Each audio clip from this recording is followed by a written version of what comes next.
Hello, my name is Marcus. I'm the compiler of a collection of therapy quotes entitled 1001 Windmills of the Mind, a collection of advanced self-help quotes taken from what's often called the psychodynamic or the psychoanalytic perspective, which long ago, as I understand, was by some, perhaps many, as philosophical medicine and narrative medicine. We just completed a 6-video special run on the topic of scapegoating. We covered a lot of ground there. I highly recommend the videos posted in this series marked from TQ 3017 to 22. And I was going to leave it there, but I found another one this morning, so this will be part 7. A good sort of supplement to the previous material. I won't try to summarize the past 6 videos. A lot of great material is there. I'm tempted to.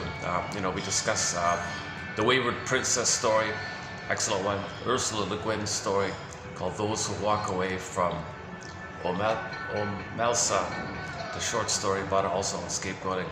A classic article by Vogel and Bell that the scapegoated child draws away the tension from the parents. If the parents have too much tension, and the kid's on the scene, they coax the child to play a role. They want the child to demonstrate something about themselves they don't want to know. They feel some kind of release, some tension release, and it keeps the parents together. Some of these scapegoated kids in the family scapegoat system actually save the marriage to keep the parents together. They kind of hold together in a way, sort of like a little system like that. But the kid suffers. The scapegoated kid suffers because he never has to get a chance to know himself because he's too busy playing the role of doing what the parents want to keep them together. But the parents can function in society because the tension is drawn away by the kid holding it idea. So the scapegoat mechanism is called a defense mechanism by the parents or anybody when they feel tension. So you just you want to feel better about yourself, so you find someone who's you coax people into something about yourself you don't know, then you see it externalized, then you know it's with them, and then you can since you see something about yourself displayed outwardly called projective identification, it distracts you and it makes you feel you don't need to look that it's within. If it's out, it's a trick. It is within. It doesn't heal. It just momentarily feel better, like that. So Vogel and Bell's article is excellent, about a 1960 article from a book called Modern Family, chapter 30. And then yesterday in part 6, I found the 1944, can you believe it? An old brochure by the YMCA or something like that. They put out a little pamphlet called the ABCs of Scapegoating. I didn't know this, but I thought the whole thing was written by Gordon Allport, but just the foreword was mainly his. The rest were anonymous kind of thing. That was okay. We covered some of that. And that pamphlet, by the way, was the preview, or like the preclude. It led, because of the high demand for more, Allport wrote the book, The Nature of Prejudice, from the 1850s, 10 years afterwards. So we talked about splitting and projection, and projective identification, coaxing roles, dispersive attention. Splitting is a key one because that's a core defense that people adopt when there's trauma: attachment trauma, relational trauma, personal trauma, strain trauma, ambient trauma, relational trauma. Maybe code either or. That's how we organize the pain. Mother must be seen as all good, but mother's hurting him. Well, it's exaggerated because he's enraged at her, but mother can't accept the rage as a signal for love. It turns on himself. So he's got this other thing in his mind that's related to the mother, and that leads to either or. So in the fantasies, goddess and demon idea, the demon can take many kind of forms. So if this is the etiology of the psychic structure of either or, then the original way a baby deals with immense stress called trauma is either or. If that's not resolved, then he goes through life, and when he feels stressed, click, either or. So that's I'm right, you're wrong. I'm okay, you're not okay. That's how you don't want psychic splitting in the mind, because because from the baby's point of view, he's got to separate the idea of mother being good and mother hurting him. He can't contaminate the idea that mother is not. Baby can't do ambivalence or confusion that mother's both. He can only do either or. Mother's goddess or demon. Babies can't understand the confusion that mother's partly loving, partly frustrating, and is a whole woman like that. Baby has no real mind like that. He needs a blissful kind of condition. So he's special, mother's omnipotent. That's the original setup. Mother's on the phone, click, you abandon, perish. Oh my God, rage, mother goes away. Fear builds up anger. Mother can't respond to the anger, but the anger is a cry for love. It's got to go somewhere, turns to himself. Imagine, poof, monster of the mind. So that's kind of like the tie to the mother, link to the mother, cry to the mother, hope to the mother, I think mother's good. So he kind of organizes the chaos of the trauma with either or. That the memory of when mother was loving, even though it was just like in the uterus maybe, for example, and then the anger at his mother, it's something else. That's not my mother. This anger, that's actually the monster is really his anger at the mother, but it's the cry for love to the mother. But it takes that image to think that's like, is that the mother? That's the tie to the mother. That's the closest approximation to the mother hurting him, but denies it, splits it off. Can't know it. I can't believe it. Mother's that way. That's why he's got to be split all the time.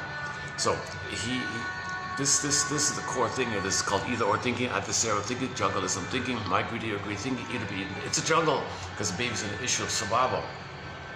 If that's not resolved, if this quote-unquote primary issue is not resolved, paranoid schizoid position, mode of experiencing, mode of operating, mechanism like that, that if the psychic structure is either or, that's sort of the foundation of it all. Then later, when a person feels stressed, click, either or. Now you can't hold the ambivalence, right? So you project. One side gets projected, you know.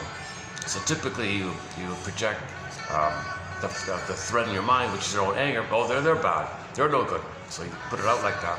And to maintain the ongoing tension release status, you want the child to play the role of, in the case of something negative, the scapegoat, unlovable, unworthy, a failure, no good. Like that, and then you don't have to face that it's within, and you don't resolve either or. You don't heal. Splitting, you don't heal or develop or grow with either or. The journey is to find both and. But if you're projecting one side, you don't do it. And to heal this either or, you got to go through some kind of understanding process, and so that's called the hero's journey, the second journey to find the both and, third side of the coin, under heaven, over hell. That kind of something like that. So that's a separate topic about how we heal the splits. But the split seems to be the fundamental of it all. Because from the splitting, again, later on you feel triggered, feel stressed, you revert to splitting either or. One side gets projected to not quote unquote contaminate. That's why people are so stubborn. I'm right, you're wrong. You can't bring it together because the mind is like either or. It's a survival kind of thing like that. So people can be very stubborn. I'm right, you're wrong like that. Now to maintain the I'm right, you're wrong, and the partner, I'm right, you're wrong, and they're always fighting. So they're prodding the other person to identify and accept. So in a dysfunctional marriage like that, they kind of take turns. I'm right, you're wrong. I'm right, you're wrong. And they got that, and they're doing this back and forth. It's a negative collusion. It's familiar. It's the fantasy to have the connection to get a better childhood past. It doesn't work. You're trying. She's doing it. He's doing it. It kind of oscillates like that, or maybe it leans on one side too much or something, I'm not sure. But so the first defense mechanism is either or. Okay, number two is splitting. Split. Either or means splitting, psychic splitting, or either or, same thing. And then projection of one side. Projection is sort of the first part of it. You see something about yourself outwardly, but to maintain it's more stable or something, if it's more consistent, if the mother or father can coax, prod, induce, coerce, manipulate, twist, frighten, scare the child to play a role, play that role, to identify, believe that's him, believe that thing is him. So the child's thinking, I gotta do this, that's not me, but I gotta have the connection to the parents, I gotta keep them together. And the child's identity is being formed because he's dependent on the mother. He can't be without a mother. He's got to go along with this. It's forced upon him. He's forced to play this role, quote unquote, chosen or something. He's the savior. He's the spokesperson. He's holding his like this. It's called the family systems theory, emotional triangulation. Too much tension with the parents. So he's kind of being forced or coerced into this role, but it goes against his budding beauty, his true self, emerging self, real self, embodiment, soul, vital self. It's got to suspend it, and he's too busy playing his role. This role is not in service or in connection to his real self. So it's kind of like a pseudo-identity, fake identity, as-if identity, called a social mask, persona, some kind of ideal, perfect thing I gotta do or something. If there's a gap between his budding, meanwhile his budding beauty is frozen, symbolized by the hunched-up girl in the story yesterday by Ursula Le Guin.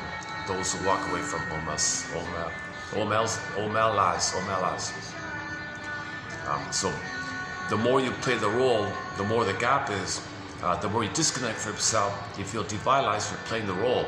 And so you're kind of like, and the child's identity is going to be based on the role he's playing in the family system. So later on, when a person tries to heal, they got to keep that in mind, that their identity was formed by playing a role to please the parents, placate the parents, draw up tension for them, make them feel better about themselves.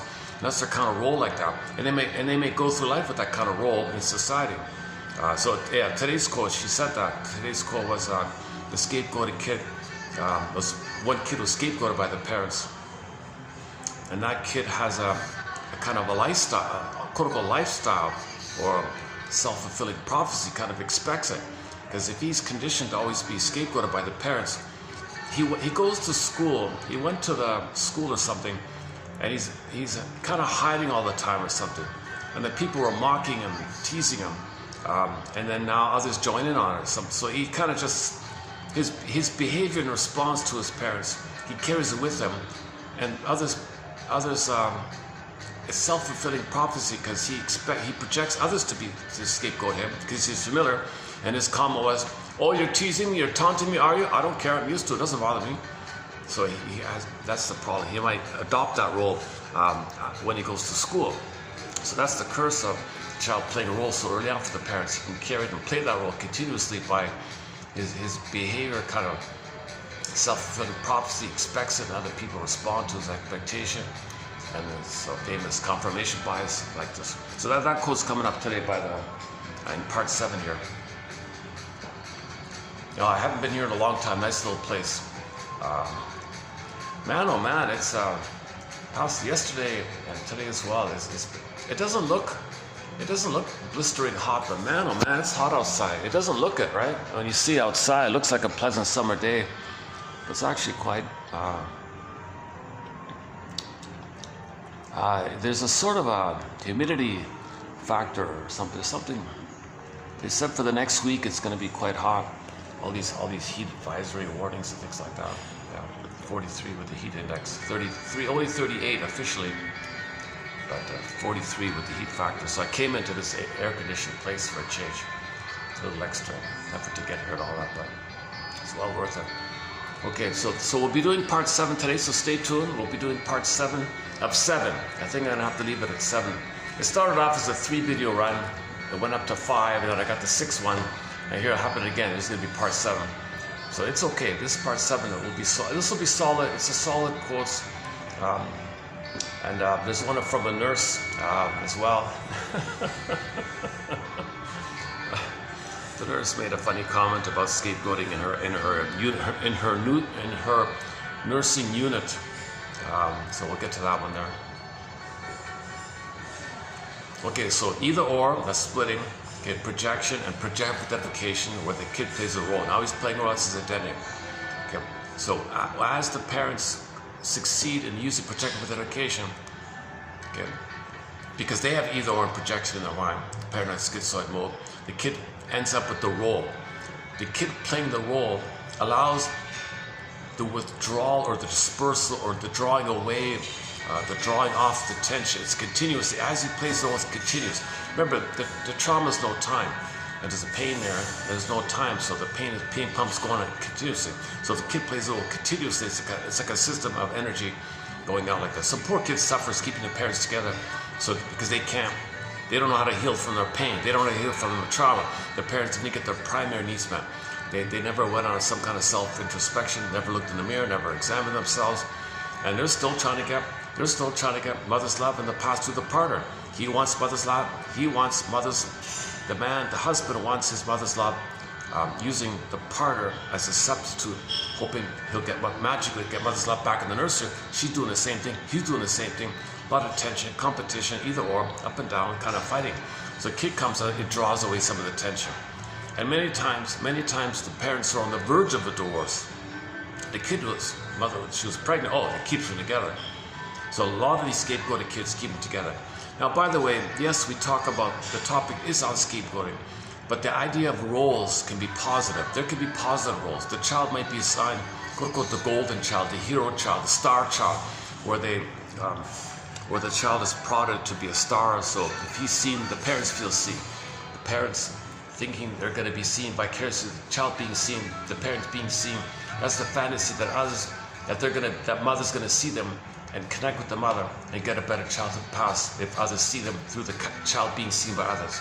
So the kid's playing a role to maintain the narcissistic supply and the hope that they'll get the connection from symbolic others, which will be mother in the past, and they can resume development, have their identity and beingness like that. So again, primary issue starts off with connection for identity. Babies connect, safe connection, and the budding beauty emerges, and the identity self continues and blossoms in the soil of the connection. So dependency needs, primary dependency needs, called it secure attachment, and with that secure attachment, like the seed in the soil, the budding beauty is going to blossom. The feeling self, real self, true self, vital self, core self, embodiment of soul and feminine element, feminine principle, and so on. And we live from that. That's the key here. That's what it's all about. We live from this feminine place. It's this quality. It's the quality of our feelings that determines the quality of our life, really. Is to the degree to which we feel there that we live life. That's the quality of our life like that. So that's the issue. Because if you're a feeling self, your embodiment's like the mammal side, the embodied self, the second feeling system. If the feeling system's frozen, then that's the live and love place. That's where all the capacities are, identity. I feel joy, there's an I there, there's an I there. That's your I, like your embodied I, sense of self. It leads to all sorts of capacities, warm gratitude, ability to communicate with others from a person-to-person situation where you're not projecting. If you don't need to project, you can see the reality of others, then you can relate to others reasonably, and you can have cooperative play. So there'll be what's called companion love, Freud, mutuality, thou-to-thou, person-to-person. It's much better like that because you're both growing in that capacity. If you're too much pain, you project because of the pain, repress or project, try to get a better past. You're stuck, frozen in the past, waiting for better. You can't get a better past, dysfunctional living. So that's you're thinkifying people in the present because you're using them as symbolic of the past, doesn't work. So with the I, a whole long list of capacities. Okay, the gratitude is the key one, of course, the ability to make amends and apologize. You feel badly, there's an I there. I feel bad, there's an I there. So when you apologize for a mistake, you articulate, man, oh man, specifically, I said this, I did this, I feel badly about those things. Specifically, you have to specify exactly. So that's integrity, that you're coming clean like that. And you share how you feel about these things you said. And you acknowledge the effects it had on the other person. Okay, that's called empathy. So empathy has 4 parts. You're willing to be receptive that the person feels, and they have an identity. And you're able to, you withdraw your projection, of course, put yourself in their shoes and walk them out of their shoes with their shoe size, not your shoe size, and then acknowledge the effects it had on the other person.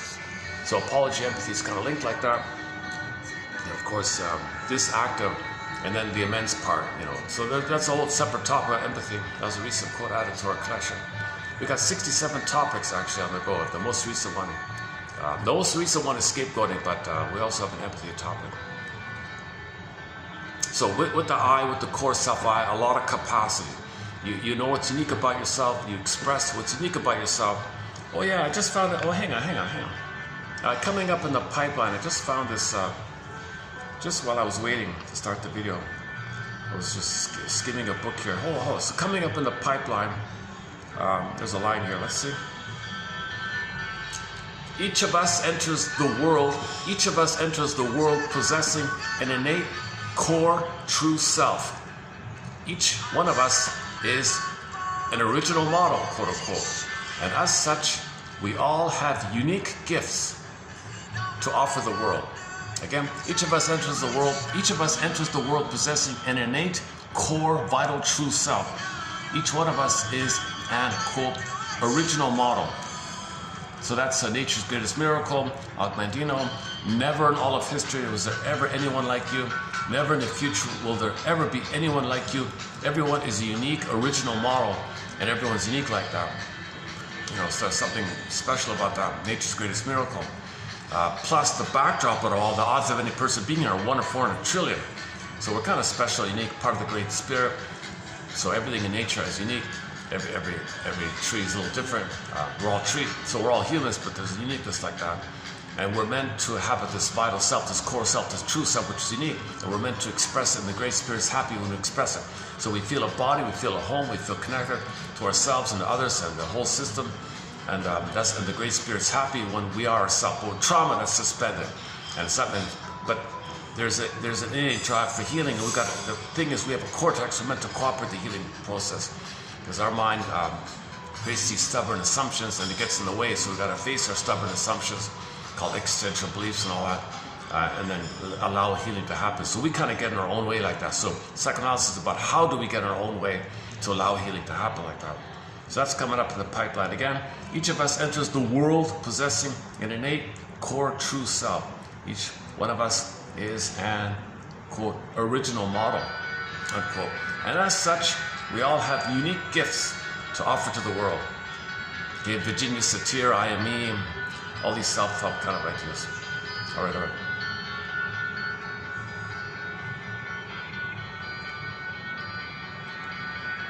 Where are we here? Hang on a second. sorry, whole second.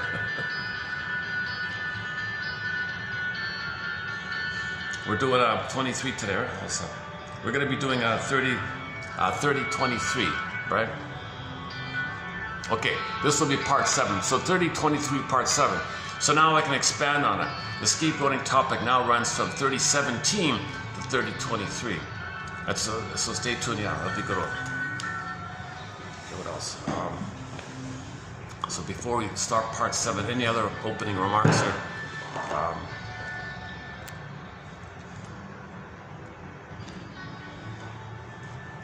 So we're talking about the either or, projectification, that's the role, just draws out tension. Oh yeah, the role can be positive roles, right? But it doesn't matter, even if it's a positive role, if the child's playing a positive role, but while he's playing that role, it's not an expression of his vital self, it still hurts him. He's still disconnected from himself. So although it's considered a positive role, be a star, be successful, but it's not what he wants, it's not connected to himself.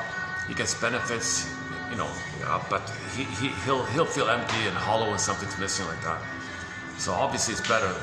Obviously it's better if the child selected, to be the star rather than the scapegoat. But in both cases, the commonality is whenever a role the child plays, if it's there for the purpose of pleasing the parents, but that role at the same time is at the expense of the unique, innate, core, vital self. And there's the gap like that. There's the pain like that. So he's still in pain like that. Okay, so there's several roles, right? The hero, the star, as a kid can't do no wrong, the golden child one, okay, the be seen one. Some parents have the fantasy they wish they could be free, so he's the lost one. They ignore him. He's kind of lost, they give him independence. He's trying to play the role of their parents' wish to be free, but they never got love from them, so they're lost. But it's supposed to be, my parents want to be free, I'm lost. Is that, I'm trying to represent their freedom, but I'm lost because they never love me. I don't know how to be free because I never got their love, because they're trapped, they don't know how to be free, so they hope the kid could be free, so he's the lost one. Okay, the mascot's a common one, the comedy one, and so on. So we're focusing mainly on the scapegoat, right? Okay, so let's should we just leave it there? All right, let's just jump into part 7. All right, fine. Okay, frequently. Oh, wait, this one here. Okay, this is about the group. This is mainly about the group. A little follow-up one about the nurse one. This is, yeah, he's okay. This Clark, AJ Clark here. All right. Okay, let's begin here. Frequently, group participants will collude to stigmatize a single member in order to avoid assuming responsibility for their own behavior. Okay, the context here, he's talking about groups. Like people come for group therapy or any kind of group, I guess. Again, group participants. I'm trying to remember if this is like a group therapy setup or just like a group in the office or just group in general. I'm trying to remember here. Okay, frequently group participants, I just did it this morning. Group participants will collude. Group participants will collude to stigmatize a single member in order to avoid assuming responsibility for their own behavior. So whenever there's a tension, people can't talk to each other, there's tension, there'll be some kind of collusion. Who's the weakest one? Who's the safe goat? The scapegoat's got to be the safe one. They won't fight back, they won't retaliate, and maybe they have that experience in the past, so they give up those signals. He might even say, oh, here it comes again, they're going to scapegoat me, aren't they? I'm so used to this, oh no, oh yeah, here he is, there, we'll scapegoat him, make fun of him, ha, he's no good, focus on him. So there's an excessive attention of criticizing, ridiculing, ostracizing, ridicule, blaming on the scapegoat. Then the rest feel better. They don't have to face their stuff. They don't have to face themselves. They don't have to face each other. Just focus on the scapegoat kid. So he's holding the others together. He makes the others feel better. So he's the savior, spokesperson. This idea. Frequently, group participants will collude. Unconscious collusion. Now they don't openly say it usually, but or they do. Maybe they openly or consciously or unconsciously they collude. They work together to stigmatize. Okay, point out, single out a single member in order, why? In order to avoid taking responsibility for their own feelings, etc. As an interpersonal response to the problems the group has, okay? Member scapegoating in groups is associated with the defense mechanisms of projection and projective identification. Okay, and he says here also displacement and splitting from the previous article. Okay, so on an individual basis, the scapegoat becomes the subject of ridicule and rejection by a group member or members.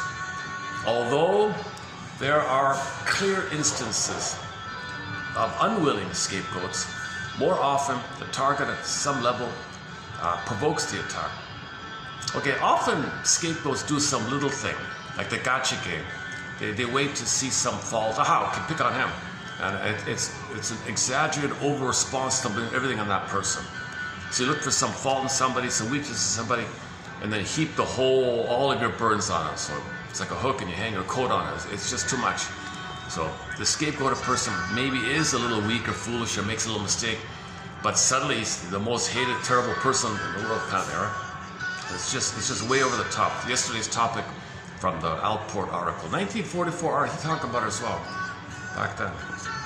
Although, of course, we know about this, thousands of years old, right? So it all starts off with the famous goat or something. So the guy puts his hand on the head of the goat or something. We did these bad things.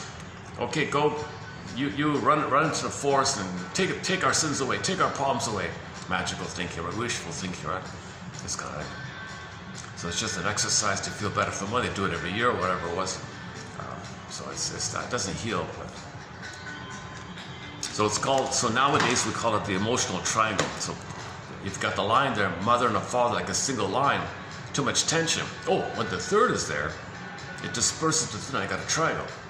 Burglar has a line about taking big shots. Two narcissists go to the bar. He says, I get a turn playing big shot, you get a turn playing big shot. I play narcissist, you play not. But whenever there's something real, any kind of conflict, any kind of real beef, no. We'll identify a third, we'll pick a third on the outside, we'll blame him, mock him, and we'll obsessively talk about the other person outside the bar, and we'll focus on him and joke about him, rumor about him, gossip about him. And after we feel some tension release, we'll go back. You play important, I play important. You play little God, I play little God. Oh, something real big. No. Talk about that guy on the outside. So the triangle disperses. The person they're talking about, mocking, making fun of, gossiping, it keeps those two guys together, drinking their beer, getting drunk or something. Called taking turns playing big shot. So that's just a quick little example of the dispersal idea.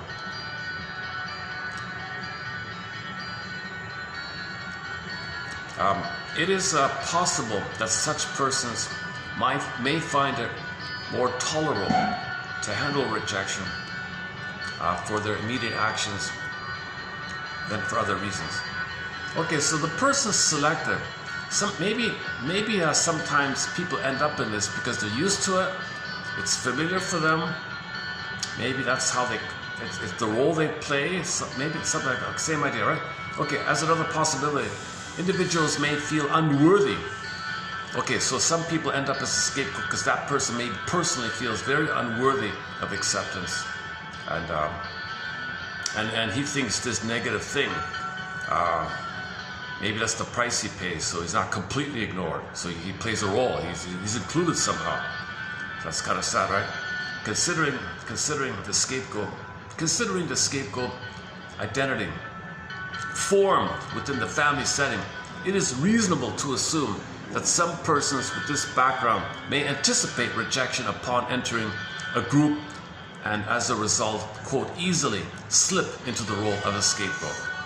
Yeah, that's what I said before, right? So from a lifestyle or core convictions perspective, some individuals who endure suffering intrinsic to scapegoating use safeguarding tendencies to protect their self-esteem through evasive tactics. For example, an adolescent client, so some teenager kid entered into a group, teenager juvenile delinquent group thing. An adolescent client enters a counseling group and immediately puts his head down and covers his face. Within minutes, a group member begins to taunt the individual for acting like a dork. Look what a dork over there already. The ridiculed target reacts by meekly stating that the teasing doesn't bother me, and a pattern of scapegoating sets in. During the course of group counseling, some group counselors may experience counter-transfers and believe that the targeted person deserves the attack and thus fail to provide an essential support and protection. Okay, so it talks a lot about inexperienced counseling, people just starting out, and they feel triggered. They join in. They actually participate. So they're not proper counselors if they're doing that. Right? You're supposed to protect. You're supposed to interrupt this, protect this, give people empathy, and change things. So you got to interrupt scapegoating. Make people aware of why it's happening. Oh, you feel insecure, inferior. You want to feel better about yourself. You feel scared about something. You don't want to talk about somebody. So you got too much energy. So you got to take it back to the scapegoater. Help the scapegoater realize that he was scapegoated. That's why he wants to scapegoat, because he doesn't want to know he was scapegoated. He was scapegoated himself. He identified with the aggressor, became the scapegoat, and then he made the Faustian deal, thinking he'll undo being the passive victim of his parents by being the active scapegoater, to think he can magically undo having been once upon a time scapegoat. That's called the Faustian deal, where he identified with the aggressor. So you gotta interrupt this thing, make people aware of what they're doing. It's perverted to hurt others just because you were hurt by your mother as a child. That's a communication to know. So bring yourself, make people aware of this kind of. All right, during the course of group counseling, next one here. Individuals engaging in, this topic, so, all right, so he includes displacement. Just displacement's a very general kind of idea, right? Kicking the cat idea, right? So something safer, right? So the guy at work, we know the story, right? The guy at work's angry at his boss, can't get angry at his boss, doesn't want to lose his job, goes home, sees the cat, kicks the cat, poor cat, displaced. So it's safer, the cat is safe. Remember, safe, a goat, safe cat. You're a safe cat, you're a safe goat, I'll skip. He scapegoats the safe goat or the safe cat. So that's like displace. He displaced, it's wrongly placed, it's displaced, wrong, displaced. It's supposed to be for the boss. I didn't like, when you said that, I felt upset. When you said that, I feel such and such, and I want to clarify this. He's afraid to even bring it up. So it's bottled up, the cat takes out his attention on the cat.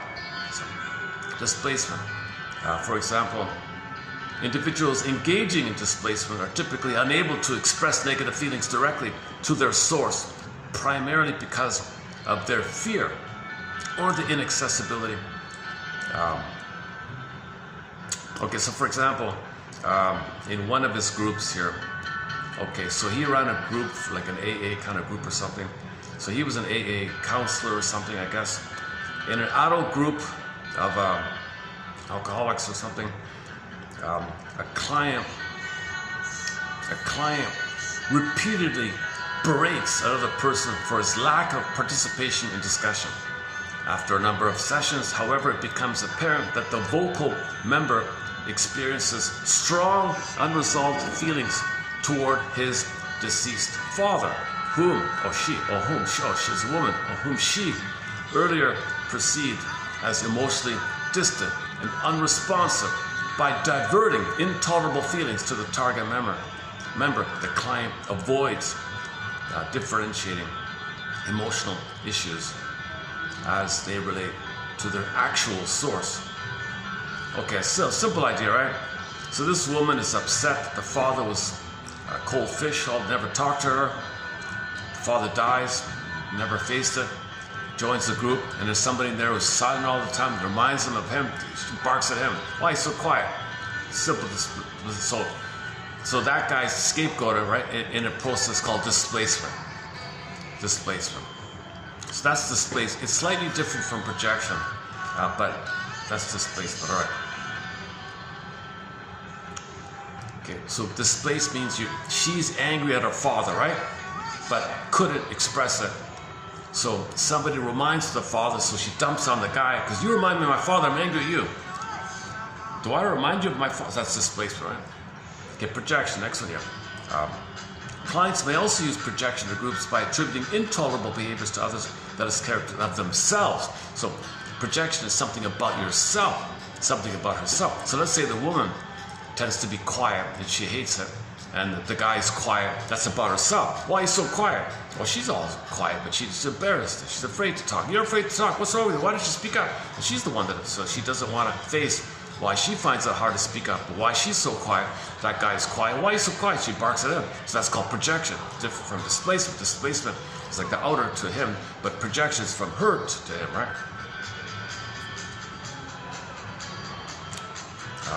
Next one here.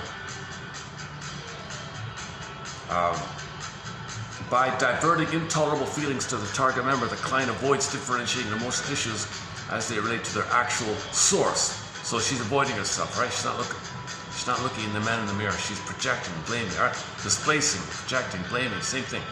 Clients may also use projection in groups by attributing intolerable behavior to others that is characteristic of themselves. Oh, we just said that, right? A group member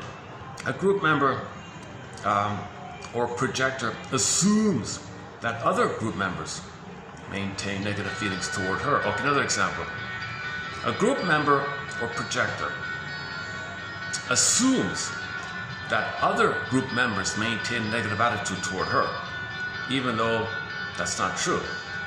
Consequently, the individual in projection typically reacts to other group members in a suspicious manner. Okay, so if the woman has an inner critic in her mind, she hates herself. Oh, you hate me. Then she fights back. Why? I'm gonna fight with you. What's the problem? Well, she hates herself. No, so she projects her own self-hatred, thinking others hate her. That's another common one. All right, this is just a general. This is from a general counseling journal. Okay, projective. Okay, now we're getting somewhere. Projective identification. Okay, projective identification. This is the more practical one in terms of scapegoating. Okay, 3 steps. Number 1, in the first phase, an individual projects contemptuous personal characteristics toward a recipient or target, right? This process reduces marked self-contempt by the projector by attributing the feelings to another person. That's part 1. Part 2, in the second phase, the interaction becomes more intricate as the projector provokes the recipient. Baits, goads, prods, come on, provokes the recipient to enact the scorned behavior. Show it, do it, act it. Okay? So if she's sad, you're sad, come on, be sad, show it, come on, cry. She doesn't want to cry, you cry. So she provokes it. Through a barrage of objectionable and loathsome remarks, the projector incites feelings of self-contempt in the targeted person. Well, so she hates herself, come on. So she feels shame. Yeah, you're no good. Why don't you feel shame? She wants her to show shame and feel shame. The third phase, the target client may demonstrate a proclivity to enact the behavior provoked by the projector. So she's starting to act, playing the role. Gee, I guess I am no good. You keep saying I'm no good. Am I really no good? So it's kind of like a gaslighting idea. Okay. In other words, let's in different words. The subject unconsciously projects an unacceptable feeling onto the other person. Okay? the subject acts in a way that pressures the other person into actually feeling and behaving like that projection. The other person internalizes the feeling and reacts out of it, identifying with the projection.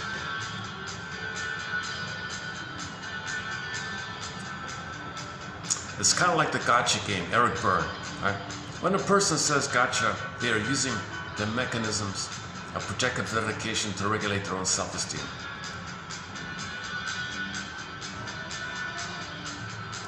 Okay, I want to come back to the difference between the Eric Berne's gotcha game and projective dedication in a minute.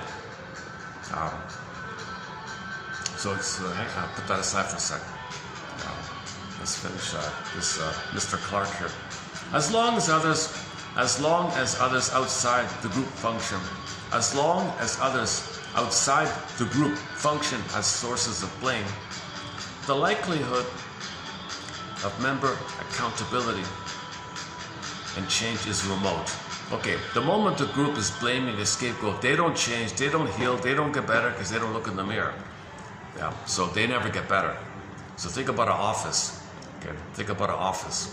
One person is ridiculed and made fun of, and the boss, see, interesting, the boss, he's supposed to say to himself, gee, all the staff are mocking the scapegoat. What benefit do I get? What benefit do I get as the boss of all the team bugging that one guy over there? I get a benefit, don't I? Yeah, they leave me alone, right? They don't see my incompetence. They don't see my scams. They don't see my lies. They don't see my inefficiency. They don't see my stuff. They're all focused on scapegoating him. I love it. I love it. I love it. Go ahead, knock yourself out. Blame him and leave me alone. So the boss is meant to ask himself, what benefit do I get if my staff pick on that poor whatever, fill in the blank, right? Okay. Now, scapegoat. But nobody heals. The boss doesn't heal, the group scapegoat doesn't heal, and the poor victim is suffering, is holding the whole thing together. Now, if he were to leave, let's say he quit, or he were fired, or something happened, they would just find another one, right? So the joke with the nurses was, okay, the joke with the nurses was there was a nursing unit in a hospital, and there's a lot of tension, because nurses have to be perfect. A lot of rules and procedures, and everybody's health is at stake and all that, a lot of forms and things. So the nurses live in a kind of OCD, perfectionistic kind of got to be perfect helpers and all that. So the nursing unit, they tend to have it's a high tension, doctors are upset, and patients are upset. They're kind of holding it all, right? The nurses, right? So if you've got a nursing unit, it turns out because of the tension, one was always late. That kind of dispersed things a little bit, right? Oh, I wish I could be late. Oh, he's late. Yeah, he's about. Look, he's gonna be late all. And then he would come on time. They would swap. Another would always be late. Yeah, look at that. So they kind of take turns, right? They would keep doing this.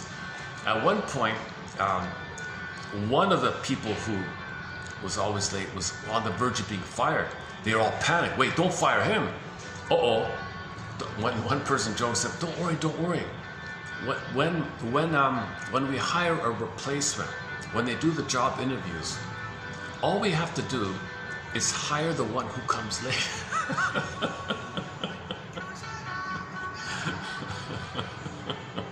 To maintain the system, the late one is drawing off tension. Look, I'll read that in a minute. Hang on, I jumped ahead there.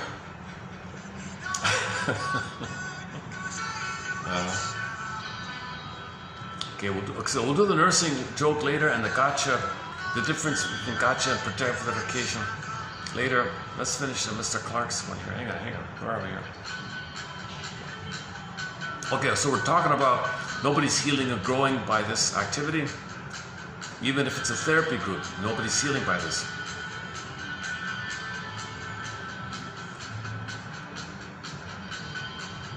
As long as others outside the group function as sources of blame, the likelihood for member accountability and change is remote. Thus, scapegoating at the group entity level creates victims in order to channel group tensions, avoid responsibility, and establish a basis for solidarity. So they're united over the scapegoat. The scapegoat brings people together. And here's an interesting point. It is frequently more expedient for the group to designate a scapegoat rather than deal with difficulties and challenges more directly. Even though a certain cohesiveness develops due to scapegoating, the degree of intimacy and willingness to risk is often shallow. Groups are also susceptible to creating scapegoats rather than attempting to accommodate diversity within their ranks. So they're not learning, they're not growing, they're not discussing, they focus on the scapegoat, they're blaming, takes off the tension. Now here's the intro, okay, here we go. Here's a new point here. So this part 7, I find this to be a curious kind of situation here. So he says here, something to keep in mind here. The scapegoated client. So he's a group counselor. So when the group started, there's a lot of tension, nobody knows anybody. So in the beginning, they all focused on one person. That person kind of united the group. When the group got united, they focused on themselves and forgot about the scapegoat one. And then he said, hey, what about me? And that interrupted everything. Where is he?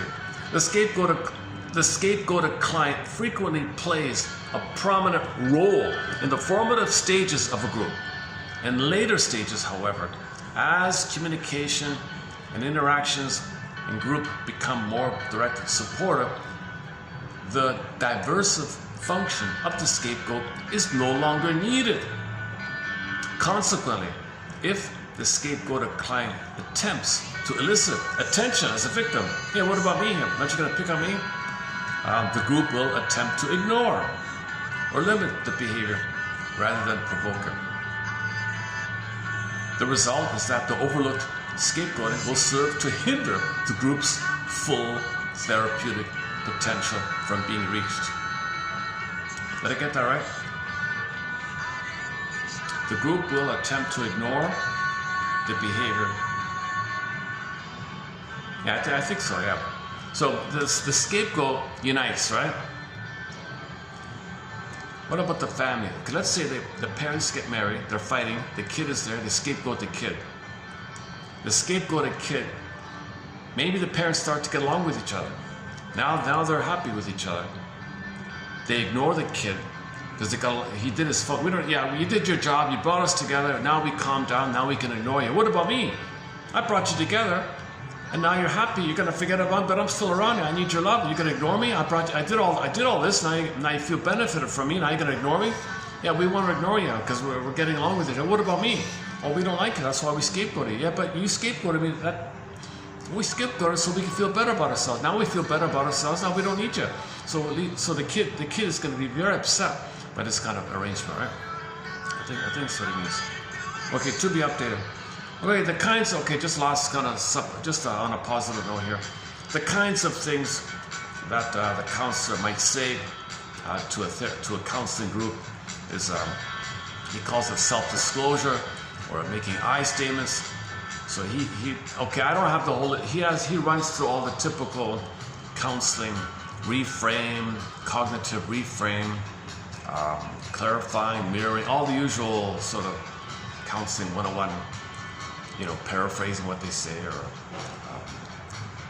I didn't run through all, I didn't even read it, to tell you the truth. So I just took the one about self-disclosure because it kind of resembles making I statements, and he's got one example of an interpretation.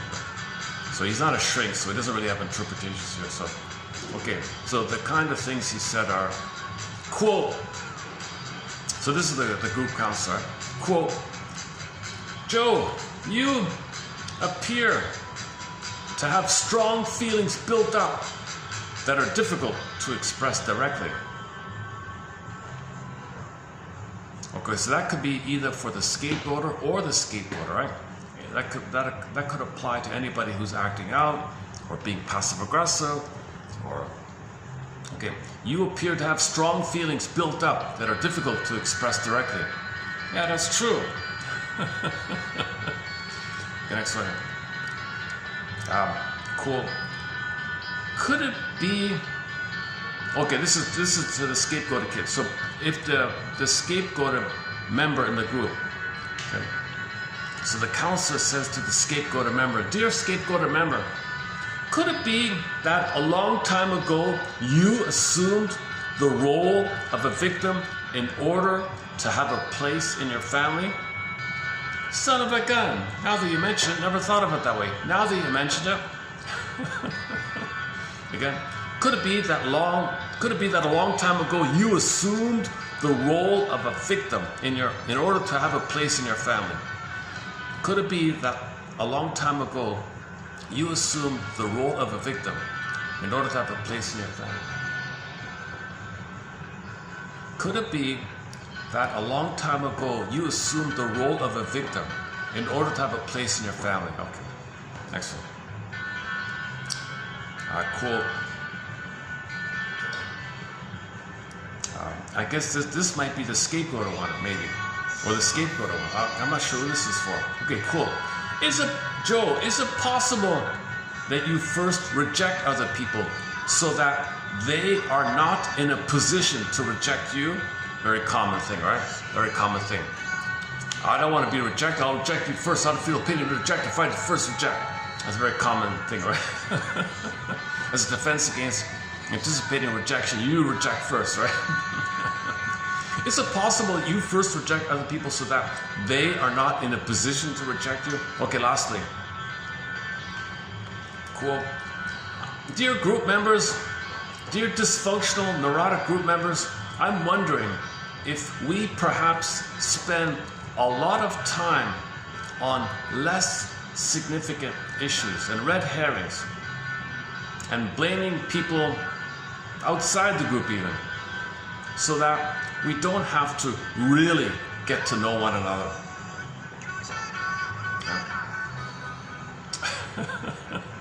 Because in group therapy you're meant to, Lucy Holmes says, to be eligible for group therapy, analytic group therapy, you need to resolve the personal one-to-one, then you do group therapy. So first individual therapy, in most cases, then group therapy. Person can't do individual, then you got to do family. So you're part of a family, so you see everything, then you go, oh my God, then individual, then group therapy. Group therapy is the micro for the world, right? It's like symbolic. A father who teaches about the world outside the mother. Group is kind of like that. The group therapy cannot do what the one-to-one should do. So if there's a problem with the one-to-one, fix that with the one-to-one, then do the group therapy. Is that it?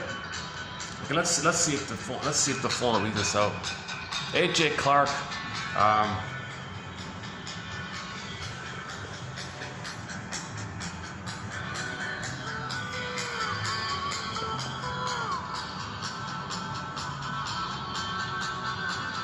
No. Son of a gun. This phone is so unpredictable. It randomly works. Sometimes it doesn't.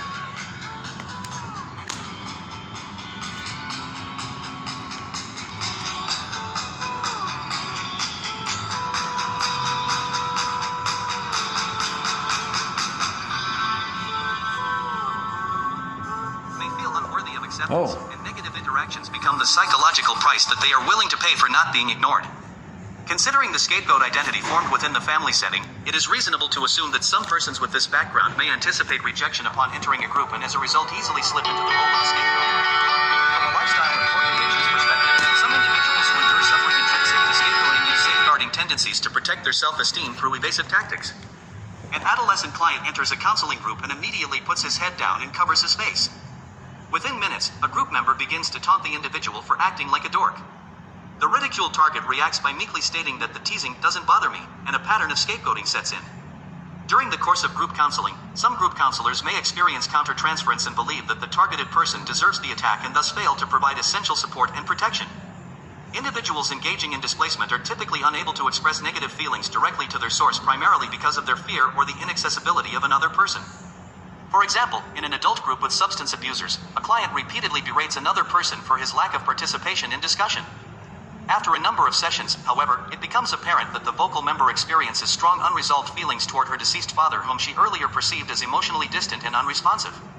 By diverting intolerable feelings to the target member, the client avoids differentiating emotional issues as they relate to their actual source.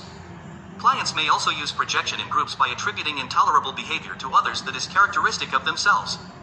A group member or projector assumes that other group members maintain negative feelings toward him or her, even though there may be no valid basis for this assumption.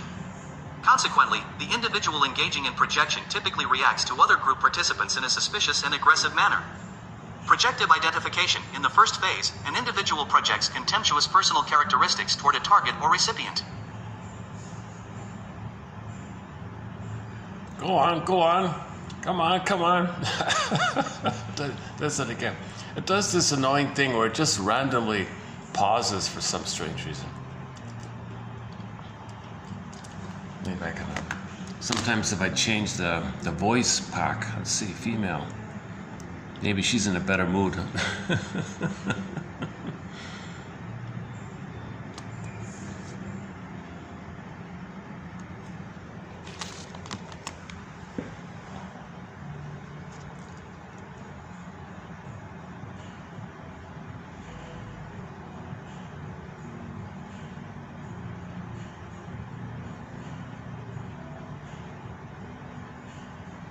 Come on, come on. Magical gestures. Huh? That's very narcissistic, right? To make a gesture. Come on, come on. It's like that's a narcissistic thing to do, right? Shaking. It's not gonna affect it, right? Okay, forget it then. Okay, let's do the in the pipeline. In the pipeline, I just asked the AI thing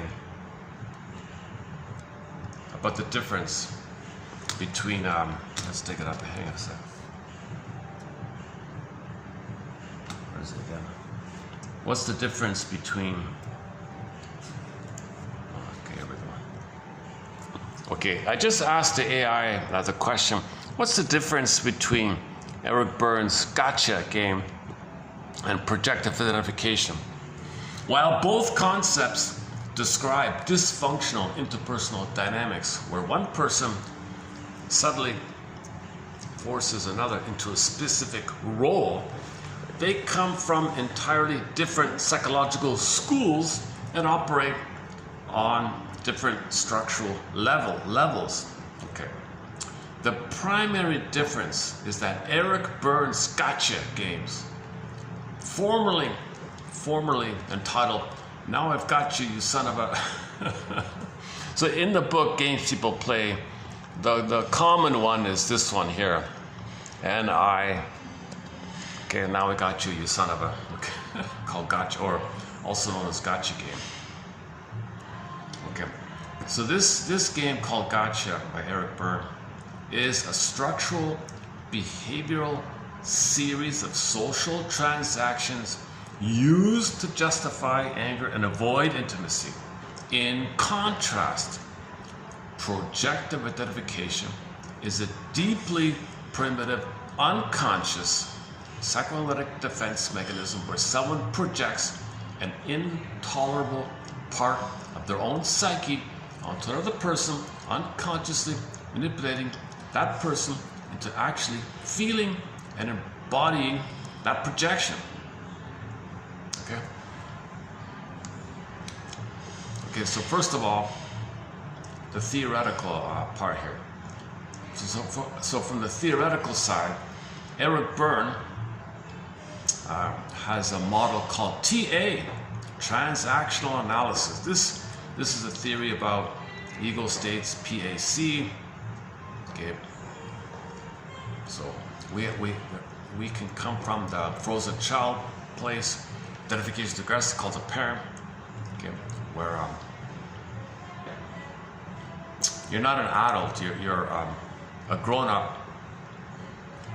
You're imitating the parent, but the parent was infantile, attacking you, and you become that, so PAC. The adult is the healthy one, so PAC. Frozen child, freezing parent. Okay, scapegoat is scapegoat. There's no adult. The scapegoat and the scapegoat, that's not adult, that's not mature to be a scapegoat or be scapegoat. These are both a victim child, or the aggressor is the child in an adult body, made the Faustian deal, and thinking that they're going to master trauma, having been a victim by being the aggressor and finding someone else. thinking they'll undo what happened to them. It's magical thinking, like shaking the phone. It doesn't work, right? Although it's a lot of pain and suffering, of course. Okay, so in the gotcha game, okay, we're talking about Eric Berne's model called TA. Okay, in projective identification, we're talking about object relations theory. And the term was started by Melanie Klein, one of our mentors, Melanie Klein. It is rooted in deep intrapsychic and primitive unconscious defense mechanisms originally mapped to early infancy. Okay, so what's the difference? So in terms of mechanics and dynamics, okay, so the gotcha game functions like a behavioral script. So it's more like a behavioral, it's more conscious, it's more deliberate, it's more like deliberate on the surface, right? So player A waits for player B to make some kind of mistake. So that's like the baiting idea. So you just wait and watch. So you're invested in looking at somebody. You bait somebody or set a trap for somebody to make a mistake. Aha! Then you switch. Then you say, gotcha. Now all your anger, all your righteous anger, like that. Very similar to projective identification, right? So projective identification functions as more like a psychological contagion. Okay? Person A cannot handle their own internal feelings. For example, intense feelings of incompetence. They unconsciously project this trait into person B and exert subtle, non-verbal interpersonal pressure. Person B then absorbs this energy and starts feeling exactly like the projection, suddenly feeling inexplicably incompetent around person A. So it's projective, more invisible, right? It's more fantasy. I feel incompetent. I'm gonna believe that you're incompetent.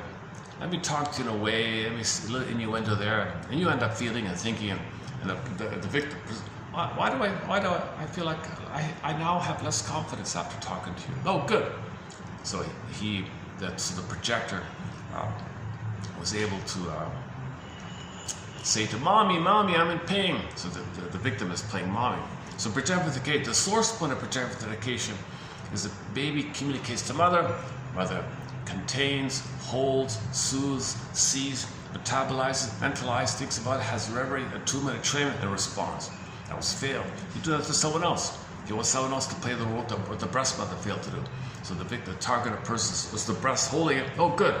But the victim cannot reply as if you're getting a better outcome for the nurser. So that you do it again and it doesn't work right. But the gotcha game is more about this number 3 here, the payoff idea. So what is the gotcha game?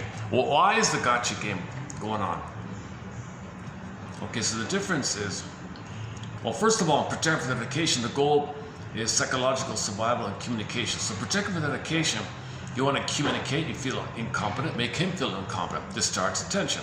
It forces the other person to experience an unbearable internal state because the projector lacks the emotional maturity or words to process it. So the person who feels incompetent can't process it, articulate it, know it, identify it. They don't even know it. They don't even know they feel shame, incompetent, unlovable, unworthy. All they want is someone else to feel it, and it's all invisible. So it's all kind of invisible like that. Versus the gotcha game, it's more active, right? The gotcha game, the goal, okay, is a transactional payoff, i.e., collecting mad stamps. So this might be a paraphrase of Edmund Burglar. He calls it injustice collecting or grievance collecting. He's a collector, grievance collecting, injustice collector to prove his script, and that's tied to the mother. So to be tied to the mother, he's got to prove that others are untrustworthy, others are no good. Ha, gotcha, you're no good. My mother's no good, you're no good. Ha ha, stamp, give me a stamp, give me another bonus point, give me another bonus point. It proves. So he's a collector like this. Mad stamps. He wants to collect these stamps. That's the payoff. Justified resentment. It allows the player to validate a cynical worldview like you can't trust anyone, while completely bypassing genuine emotional intimacy, obviously. So the gotcha game is this talionic feeling of a deep existential belief that mother failed you, everyone fails you, and you see it that way. So every time you succeed, another round of aha, gotcha, got a point. I did it again, I'm right. So every time you do this I'm right thing, you're proving your loyalty to your mother. You're proving you're tied to her. That's your tie to her. Okay, to see everyone as no good, good mother or good, and you make it happen, and you don't accept somebody's goodness because that breaks out of the script. Your script is the ties that bind. So to stay tied to the mother, and she failed you, you want to see others fail you. Aha, got a point, good, gotcha game. Set it up, aha, got it. I know you're no good. That's the gotcha game. Now you son of it. How does it go again? Now I got you, son of it. What is it? Whatever it was. Whereas projective identification, it's more subtle and quiet, and you feel some relief like that. Okay, comparison. Okay, so they got the comparison here. Okay, so the gotcha game is transactional analysis, and projective identification is psychoanalysis. Okay, so the gotcha game is interpersonal versus projective identification. It's more unconscious. Okay, so it's more subtle versus the gotcha game. It's more about in the outer objective world, you're hoping to trap them, see them make a mistake, see them blunder, and then whereas in projective identification, it's more subtle, more invisible like that. The role of the other. So in the gotcha game, the role of the other, he's going to be a pawn caught in a conversational or behavioral trap. All right. In the latter projectification, a receptacle. Okay, so I see. In the gotcha game,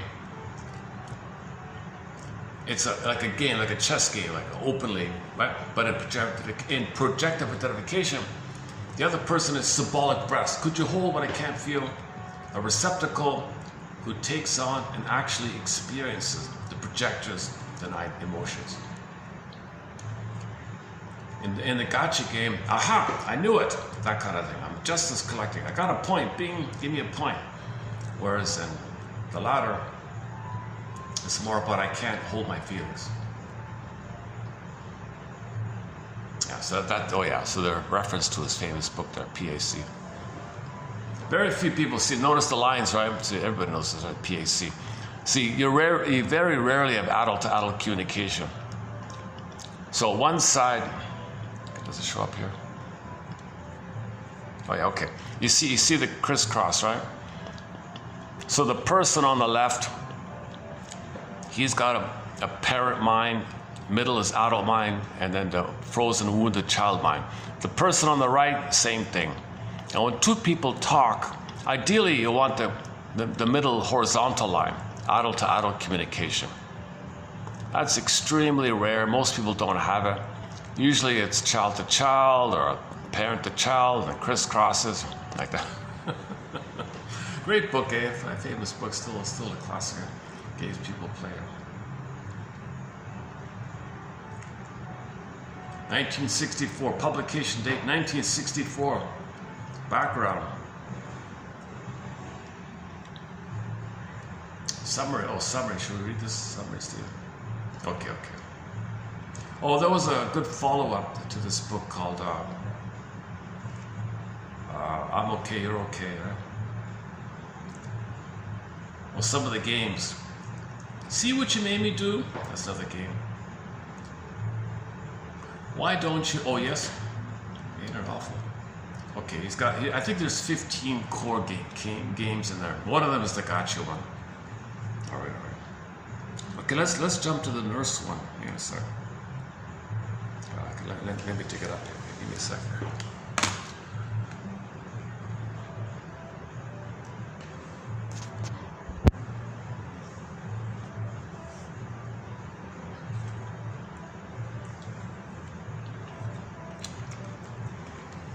Okay, this is from a very old 60s or so, or 80s article in a nursing journal. from an organizational perspective, this term, scapegoating, describes a person who, usually with her unwitting participation, bears the blame for others in a group. Right?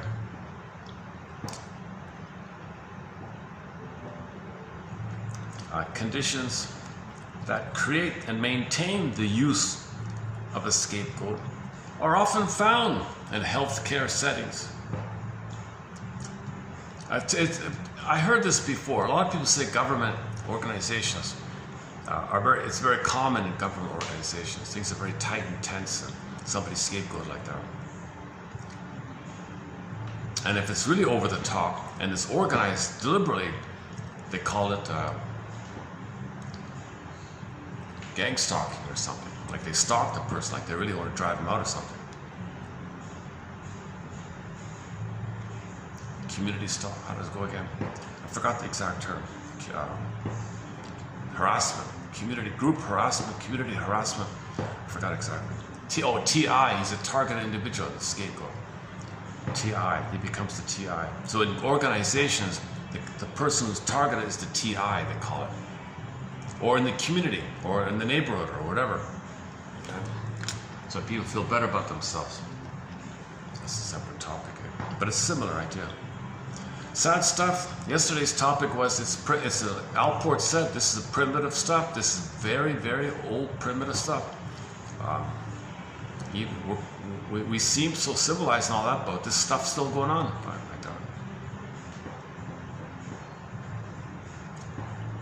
Okay, so Reuben Fine says, let's declare ourselves now into the age of self-knowledge, or the age of awareness, so we can heal these things.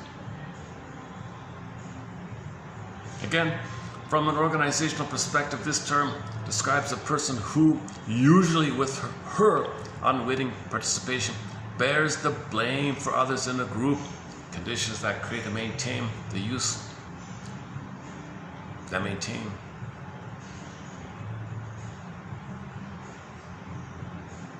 Conditions that create and maintain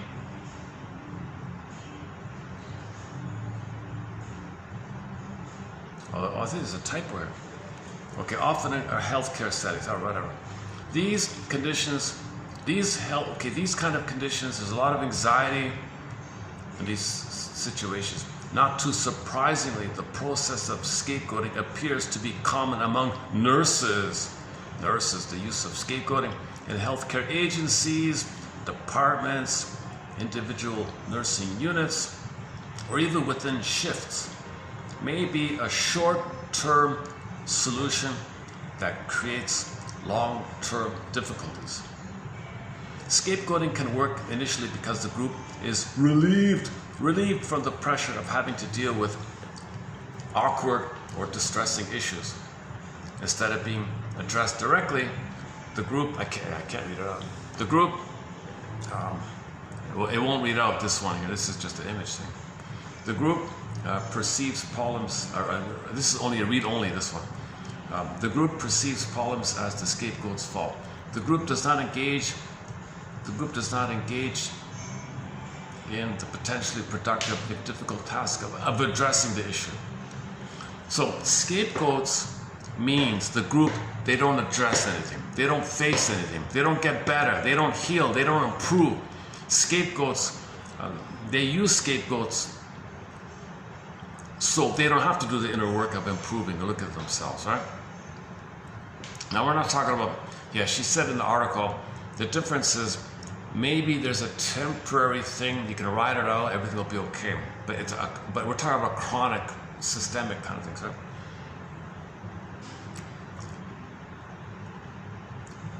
Okay, and the scapegoat, they may have done some little thing. Usually, sometimes they're purely innocent, but usually the scapegoat, they find some little thing he did wrong, like the gotcha thing, just some little thing. Okay, in the extreme case, the group might fantasize, gee, if the scapegoat were fired, our problems would be gone. No way, it's still there, right?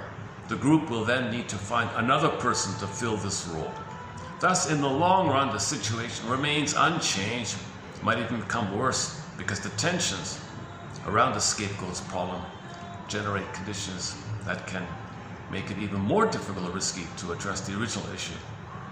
Although now there's more tension. So the scapegoat's keeping it together. They thought magically it'll go away. Now the tension's bottling up and they're afraid to do it again. So there's more problem. That has a negative loop effect, right? So it might even get worse. And an example of scapegoating, okay. She gives the example of some slightly ditzy, slightly clumsy nurse manager. The manager, an example of scapegoating is the nurse manager who is disorganized, a little chaotic. When she exhibits this behavior, she becomes an excellent candidate for assuming the scapegoat role. She's a little ditzy or something. She became the manager, but anyways, she became ditzy somehow at the same time. Her peers and members by the administration may decry her disorganized style, but they do not tell her. But they do not tell her that organization is expected of her. This non-intervention and behind-the-scenes criticism combine in such a way that it is easy for this manager to bear the sins of the entire department. So all the problems are her fault. She's just a little unorganized sometimes, but suddenly, magically, poof, all the problems are due to her. That's the idea.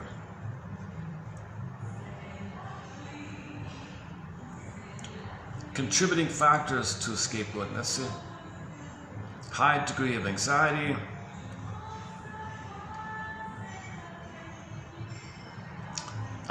perfectionist standards of perfection. These nurses are supposed to be perfect, so that's another factor they said here. Let me just jump to this one here. Here's the one I want to focus on. Yeah, this little chapter here. Okay, the scapegoat's contribution. The scapegoat's contribution. Is the scapegoat a hapless victim? Well, not always. Researchers in family and group dynamics, as well as therapists, have observed that the sacrificial lamb, often experiences a sense of rescue towards others. So I see. So if the person is a rescuer, they might fall into that mode because they're a rescuer. So being the scapegoat, they're saving. I'm a rescuer. By being a scapegoat, I'm saving you all, right? So if their personality is to be a rescuer, the scapegoat is as trapped in this role as, quote unquote, the others, the townspeople, quote unquote, are in maintaining the status quo. Many of us, during a tense time on the job, have experienced relief when we join our peers in focusing our frustration on a scapegoat. Doctors, administrators, other nurses, or other groups. For example, the evening shift. Oh, that's a favorite. The evening shift seems to be a favorite among nurses. So, all the complaints that nurses have during the day, yeah, it's that evening crew. They didn't put the thing in the right spot. Look, they did it again. The evening crew. They're so. So the scapegoat is the evening crew. And this next part, I have a question mark about it. But she says here, we live in a culture that seems to condone the use of blame as an acceptable method of handling group stress. So this is acceptable. That guy about what's his name again? Miguel Rivera or something. He said, he's a Spanish guy. He said in Europe, in the government. He said people who work in government offices, roughly 1 out of 10 are scapegoated. Like 1 out of 10 government employees in all government departments all over Europe, there's a very high level of scapegoating going on, like that. And that's just normal, something like that. Shouldn't be.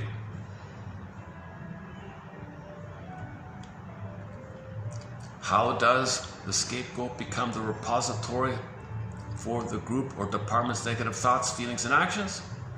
It has been suggested that people carry around with them certain tendencies that fit like pieces of a jigsaw puzzle with the emotional needs of the systems that they belong to. For example, here's the one. A particular nursing unit, was having a chronic lateness problem among the staff members. Periodically, the worst offender would improve, and then another person would become the focus of the staff's anger and frustration. Okay. So the units take in turns being scapegoats. I'll be the late one so you can blame me. And then, okay, and then my turn. I'll be the late one so you can blame me. So there's a kind of a precious thing going on like that, right? When it appeared that the most recent scapegoat was in danger of being fired, a number of the staff were able to laugh in response to somebody's comment that replacement of the current scapegoat would be easy. Just hire the first person who was late for the interview.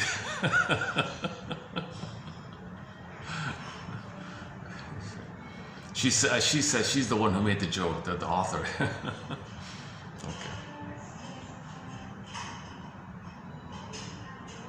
Okay, and then so that's it. I haven't even finished. I haven't even read the whole thing. Signs of scapegoating. Signs of scapegoating.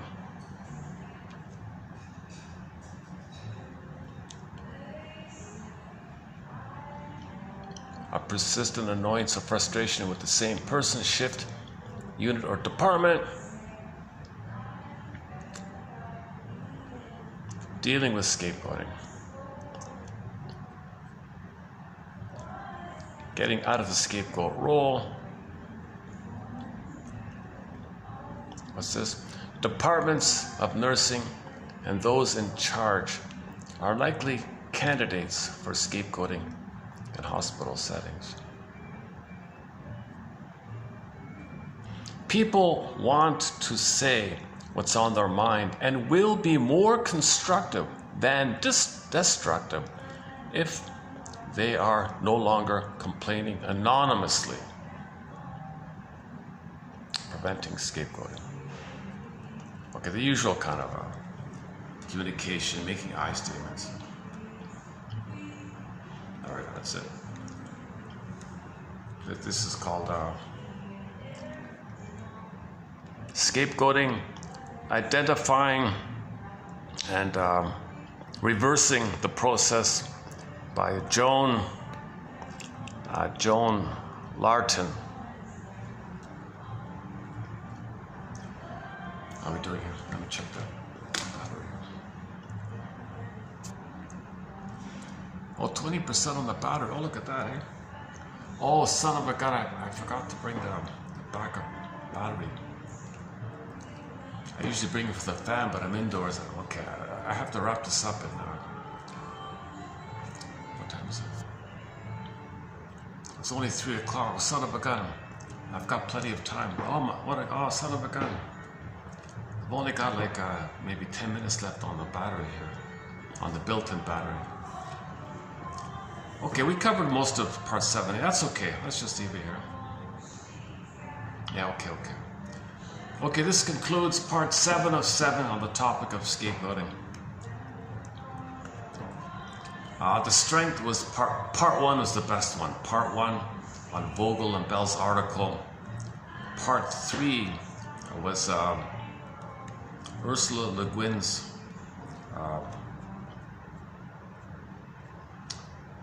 this one here. Yeah, this one here. This was part 3. It's only about a 15-minute read. I talked a lot about that. The Wayward Princess fairy tale, only a 5-minute read, found in Sylvia Pereira's book called The Scapegoat Complex.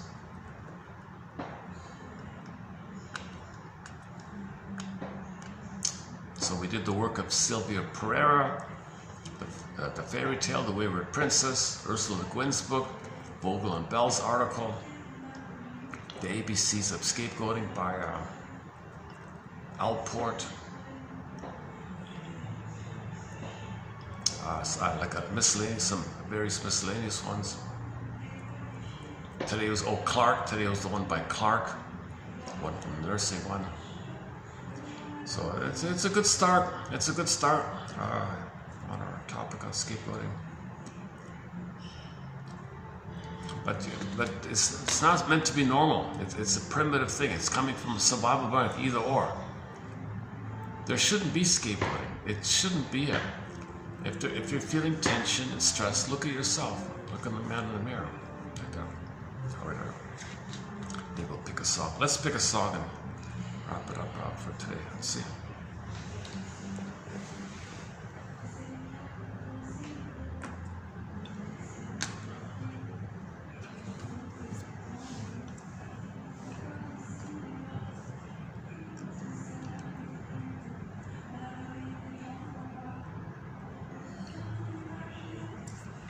Oh, the song,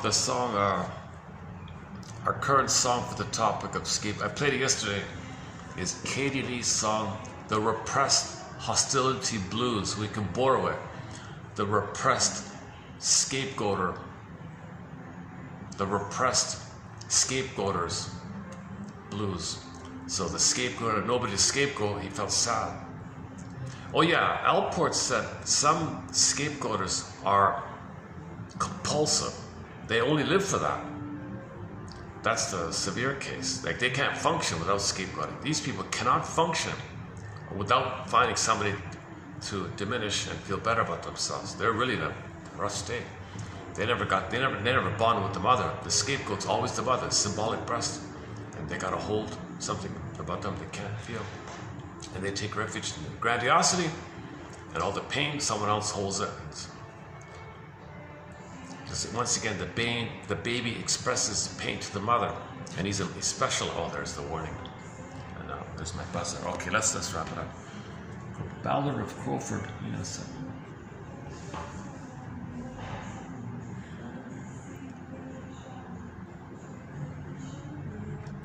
We haven't played Behind the Mirror in a while. Why don't we just play by the band Mystery? Behind the Mirror. It's a good song. How long is it? Okay. Let's just wrap up with some mystery here. Your mission, submitted for your approval and consideration, should you choose to accept it, is to read the quotes posted here in this channel in the videos entitled TQs 3017 to 23, 7 pages worth. Your mission, submitted for your approval consideration, should you choose to accept it, is to read those 7 pages of quotes, and may they inspire empathy, curiosity, and understanding.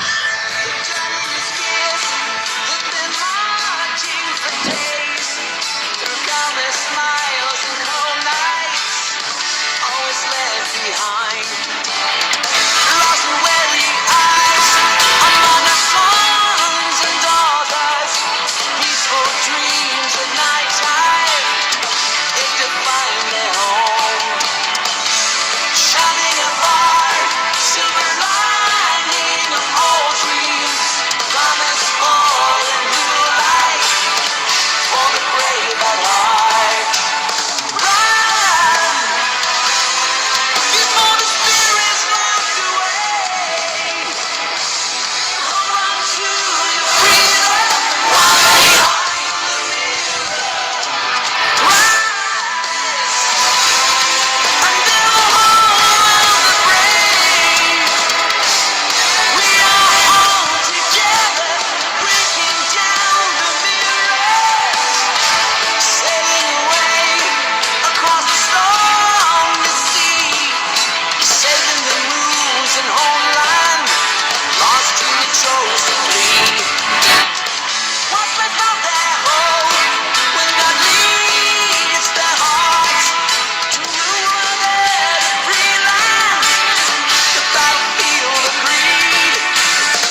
voices, children's cries.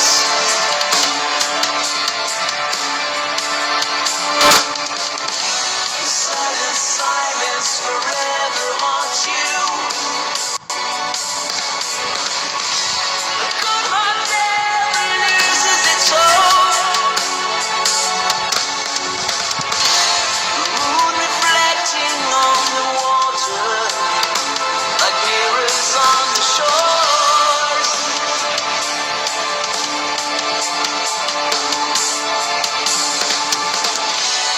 Guiding destinies from a distance. As angel choirs round the boat.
You'll find there's no tears owing along the shore.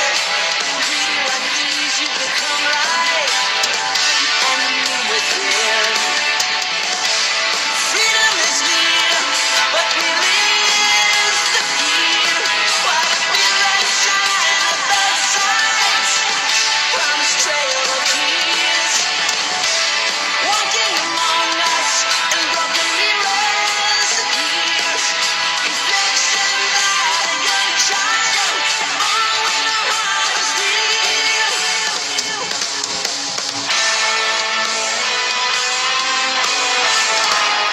Okay, thanks very much. See you in the next video.